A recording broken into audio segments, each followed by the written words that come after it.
All right, Pixar's new film Inside Out 2 is due to release in a couple months, and the lucky people at CinemaCon were shown the first 35 minutes. So that's pretty much going to be like a quarter of the movie right there. So pretty much it was just main stuff in the trailers that we've already seen. You know, Riley's going through puberty. There's now a puberty button on the emotion control, and then all these emotions come in, new ones.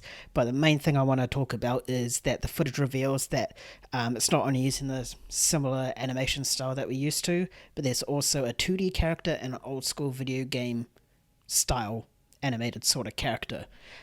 So James, what are your thoughts on this like different animation style?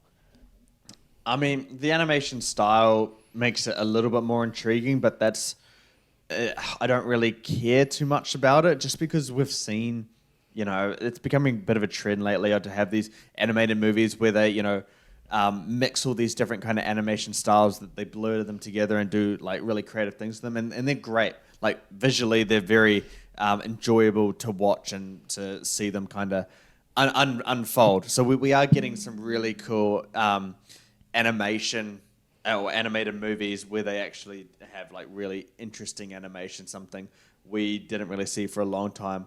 But the animation's not really why we watch Inside Out, at least for the first one, and that's all I have to really go off. It's all about the narrative. It's all about how those emotions affect Riley and her experience through life. And the one thing that's most important about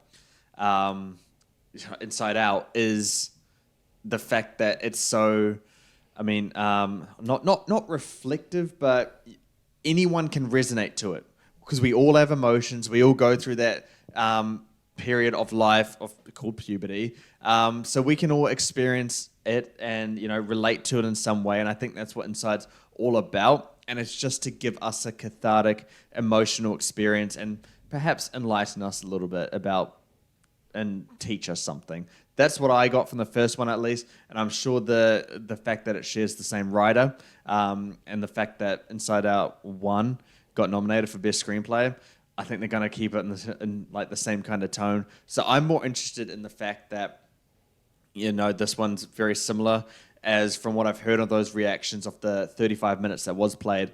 Really funny, emotional, people are going to be crying. So many reasons to be excited for it. The animation is just one level of that. The fact that it's gotten great reception, it's going to be a big movie, I think, for Disney and Pixar. I'm really excited for it, because I was actually quite, not sour, but I wasn't too high on Inside Out. Not like you, because I know that you love not love it, but like it's really high on your Pixar list, at least. And it wasn't for me, but I've rewatched it this year because I just binged all the Pixar movies, and it's pretty fucking good, dude. I'm excited. That's good. Join me. Yeah, fair enough. And I think Inside Out was always key in those emotional moments. And the fact that we haven't seen that from a Pixar film in a long, long time, probably 2020 when Soul came out. Yeah, that was probably the most emotional Pixar film of this decade. Soul? Yeah, Soul. Yeah. That came out in 2020. So, yeah. So it seems like as if Pixar's, going back to their roots, and we say this every single time a Pixar film comes out, and we actually do, yeah. And we are always like wrong or almost there, But I think we're gonna get there. This is Pixar. This is the one. Back. They have found their form, and they are back in business for sure.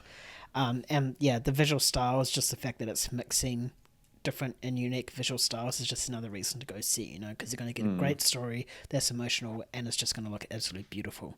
Yeah. So, you people there watching this podcast, go down to the comments and let us know if you are excited for this, and go see Inside Out 2. And yeah, just let us know your thoughts. Do you want to see different animation styles from Pixar, or are you just perfectly happy with their sort of 3D animation that they're doing right now, which they are completely kings at? Let us know.